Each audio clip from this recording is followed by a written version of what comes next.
If you're encountering an error in Adobe application stating this unlicensed Adobe app has been disabled, here's a quick and effective way to resolve it. Start by opening the Start menu on your computer and searching for Windows Defender Firewall. Once it opens, navigate to Advanced Settings on the left-hand side. From there, go to Advanced Settings on the left-hand side. From there, go to Inbound Rules and select New Rule from the right-hand menu.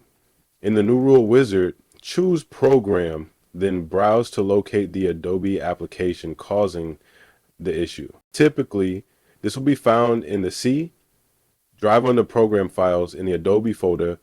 For example, if the error is with After Effects, select the application file and click Next.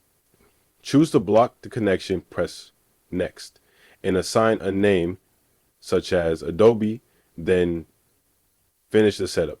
Once added, review the inbound rules list and delete any existing rules related to the application, except for the one you just created. Afterward, repeat the same process in the outbound rules section. Again, selecting new rule, locating the application, blocking the connection, and naming it appropriately. Verify there are no conflicting entries under outbound rules, ensuring the newly created block rule is the only one present. With these steps complete, the error message should no longer appear. If this guide was helpful, consider liking and subscribing for more solutions.